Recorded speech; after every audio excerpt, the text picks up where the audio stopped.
بسم اللہ الرحمن الرحیم۔ اللہ پاک سورہ بقرہ میں ارشاد فرماتا ہے کہ جب وہ پیٹھ پھیرتا ہے تو وہ یہ سمجھتا ہے اور یہ کوشش کرتا ہے کہ وہ زمین میں فساد پھیلائے، کھیتوں کو اور انسانی جانوں کو ہلاک کرے، حالانکہ یہ بات اللہ کو سخت ناپسند ہے۔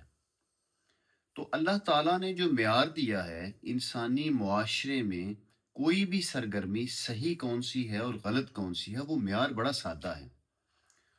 وہ یہ ہے کہ کوئی سرگرمی اگر معاشرے میں بگاڑ کا باعث بنتی ہے، انسانی ہلاکت کا باعث بنتی ہے، یا جس سے معیشت تباہ ہوتی ہے، تو وہ منفی سرگرمی ہے۔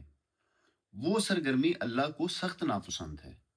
صحیح سرگرمی وہ ہے کہ جس سے معاشرے میں امن پھیلے، جس سے معاشرے میں برداشت اور رواداری پھیلے۔ تو ایسا معاشرہ جس میں مرد اور عورت اپنے آپ کو محفوظ سمجھیں اور معاشی پالیسیاں جو ہیں وہ فروغ پائیں، وہ سرگرمیاں جو ہیں اللہ کو پسند ہیں، وہ مثبت سرگرمی ہیں۔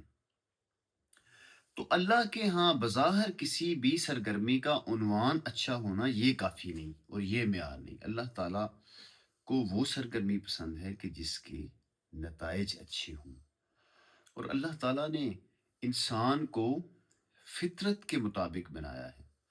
تو جو بندہ، جو کوئی سرگرمی اجتماعی شروع کرنے لگے، تو اس کو چاہیے کہ اس بات کا خیال رکھے کہ میری اس سرگرمی سے فطرت کا نقشہ تو نہیں ٹوٹ رہا۔